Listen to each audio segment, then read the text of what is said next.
We are only 3 hours away until the pass opening and until hell is let loose. So until then, let me show you my 5 marches, my lineup for this KVK, and how I plan to reach 7 billion kill points using these 10 commanders.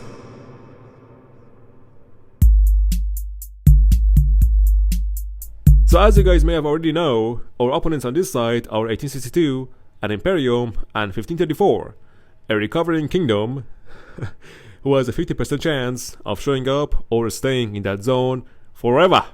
So, personally, I'm expecting them to show up and show everyone a good time, and in the meantime, I did some changes on my account. So the first thing I did was to change my civilization back to France for that sweet 20% hospital healing speed and that sweet 3% troop health, which is universal and applies to all of your troops. Again, as for the resources, I am pretty set. I have a bunch in my bag and also a bunch on my farm account. So resources, we are good. Speed ups, we are also good. I think so. This is about 900 days, which I think is more than enough for 2 billion kill points. But also that depends on the KVK, on how many fights we get, and on how much effort I put into it. But these efforts of mine also depend on my real life activity, right?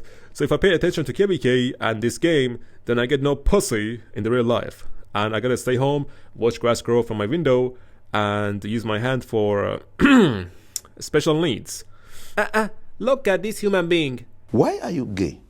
Right, so kill points goal is 7 billion. My dead troops goal is about 24 million for this KVK, so that's equals to 2.3 million dead troops. It's easily doable. I kill my troops like I drown my babies down the shower drain. It's a sacrifice for the greater cause. But this greater cause is gonna come back and bite you in the ass after Kingsland, because I literally have no troops to finish the last 2 levels of 𝒟𝒹𝓎, you know, so I'm left with nothing and sitting there like a fucking idiot because I killed my troops so early in the game. But I do that every KVK, so I guess it's fine. What is not fine, however, is for Lilith to put those 2 last levels after Kingsland and not before Kingsland. Sorry. Alright, moving on, continuing to the next thing. Sorry guys, the last part was lots of emotion. I don't know where that came from, but even my bed is unmade. But anyway, curly hair, new style, maybe. But bro, look at me. Should I stay home with this face or should I go out and get some pussy? I have no idea, but I know what I prefer. KVK and 7 billion kill points. Let's get into it. So, this is my lineup. 5 marches. Every KVK I'm only using 5 marches. I cannot afford 6, unfortunately, but 5 marches will do just fine. So, first march is Zhuge Liang with Hammond Prime.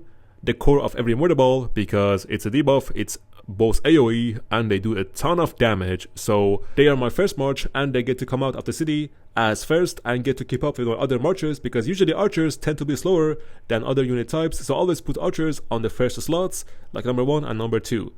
And march number 2, I'm using 𝒟𝒹𝓎 with 𝒟𝒹𝓎, both AoE, both very high damage, and 𝒟𝒹𝓎 has a very nice health reduction debuff. So far we have 4 AoE commanders in our lineup, and then march number 3, I'm using XY with Mehmet, and both again AoE, and that makes it 6 in total with AoE, which you know already, it gives me a bunch of kills, especially in the murder ball. And as you know, Mehmet has a very nice museum buff, which makes XY tankier, it gives him health, and also increases his skill damage. Right, march number 4, I'm using 𝒟𝒹𝓎 with William, one of the meta marchers in the game, and to be honest, I prefer William over Belisarius Prime paired with 𝒟𝒹𝓎 because William has AoE and also he has a very nice buffing for your troops and your allied troops. And finally, the last march, I'm using Nevsky with Juan Prime. This march has been meta for years and will stay meta for years to come, until maybe in the next year we can see a better cav coming to the game, which wouldn't replace Nevsky, to be honest. I think it will replace XY for me. But for others who don't have XY, then maybe it will replace Nevsky. But until then, it's gonna stay in the meta as he should. So yeah. And by the way, you can replace the secondaries of march number 4 and march number 5. So you can pair Nevsky with William and pair 𝒟𝒹𝓎 with Juan Prime, and it's totally fine. It all depends on your preference. And lastly, I might try 𝒟𝒹𝓎 with Alex, but to be honest, I just prefer 𝒟𝒹𝓎 because he has debuff, he has AoE, and Alex doesn't have any of those. So, I mean, those things are just better, especially if you care about the murder ball. Right, let's check out the equipment really quick. So for Nevsky, I have 1, 2 special talented, and it's pretty good to me. For 𝒟𝒹𝓎, I have 1, 2, 3 special talented with 1 ring. Next up for Zhuge Liang, I have only, well, 1 special talented, and that's on the weapon with 1 ring and 1 flag for marcher speed because archers are slow as hell. We also got the leadership, boots, pants, and the gloves because they give me defense and health which is very necessary for archers because also they are squishy as hell. So you gotta make them tanky as possible, but they do have a nice damage, I gotta say. Alright, next up, 𝒟𝒹𝒹𝓎 with 1 crit ring, very nice. And then at last, we got XY with being buffed with as much health and defense as possible. So as you can see, I got Nava's control, I got Ash of the Down Pants, and I got the purple weapon for the defense. So this guy can do a very nice and nasty damage if he could only stay alive longer. So that's what I'm gonna do. I hope with this equipment and armaments coming up next, he could stay alive as long as possible and do those nasty AoEs with Mehmet. Right, for the armaments, this is for my 𝒟𝒹𝒹𝓎, I got the Hunter, I got the Boiling Blood, and I got Spiked and Artisan. Overall, it's focused on skill damage and basically damage. Next up, 𝒟𝒹𝒹𝓎 Prime. It's focused on health for some reason because if you look at the descriptions, I got 3 descriptions that give me 3.5% health. So from descriptions alone, I get 10.5%, 10.5% health plus the 100 stats. It's equal to 16.2% health on this guy. So this guy is pretty tanky, I gotta say. And then we got Enduring and Striker. So overall, pretty good. But I can use some all damage maybe on this guy. Maybe I can use some I don't know, some inscriptions that boost the normal damage for 𝒟𝒹𝒹𝓎. That could be nice, but hey, at least it's clean. Right, next up we got Zhuge Liang with almost clean armaments and stats. We just gotta clean the troop load.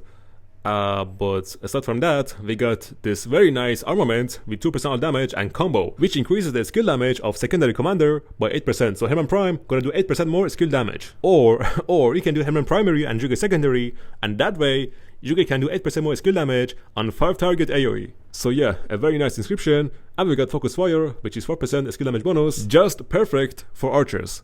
Next up, 𝒟𝒹𝒹𝓎 with Hunter, Strategic, and Watchman, and overall highly decent stats. And at last, we got XY with a combo, again a skill damage, but that's gonna boost Mehmet's skill damage by 8%. We got Blaster, we got Defiant, and we got Hardy. Not the best in terms of stats, because as you can see, it's all over the place. I got damage to barbarians, I got freaking troop load, I got infantry defense, but yeah, I'm gonna clean those slowly but surely. Right, as for my crystal tech, guys, don't laugh, but I got F2P tech, guys. I don't know. This is how it looks like. I try to focus on a skillful operation 1 and 2 to basically reduce the cost of further technologies in the future. So yeah, in the meantime, I'm focusing those, and also I'm focusing on march speed tech because I don't want to fall behind from the murder ball and get trapped and get my ass whooped. So yeah, that's it's not looking great, but hopefully I can be ready for zone 6, and then Kingsland, my tech gonna be like a monster. As for the crystal mind speed, it's about 84.5%. So my bastions are just 34%, not a lot, but it's only day 6 of KVK, so it's normal. I also got a bunch of silver keys saved for some reason, I don't know why, but I'm gonna open them maybe at 5,000 and make a short video about them, just for content, you know. But I think if I were to estimate, in there it's about, I don't know, a few days of speed ups and some resources and a bunch of other bullshit, but I just care about speed ups, so hopefully we can get something good from that. Also guys, check this out.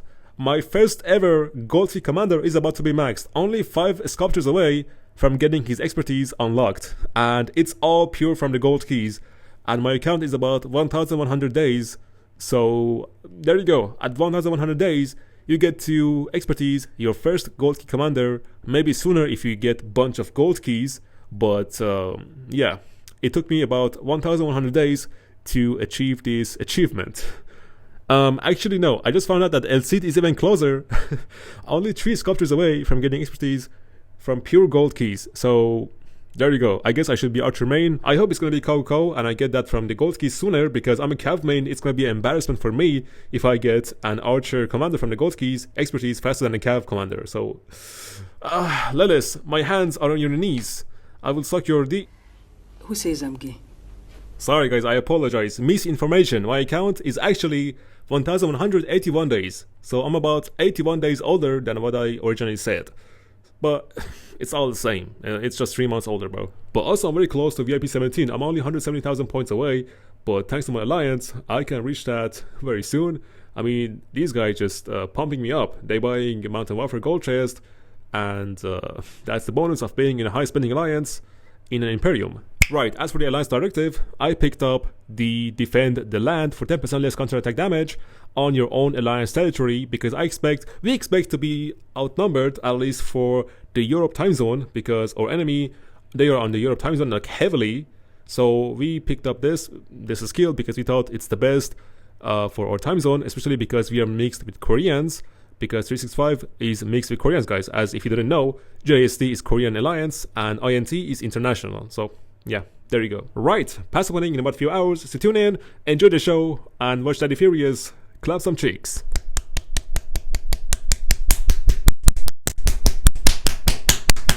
Thank you for coming in.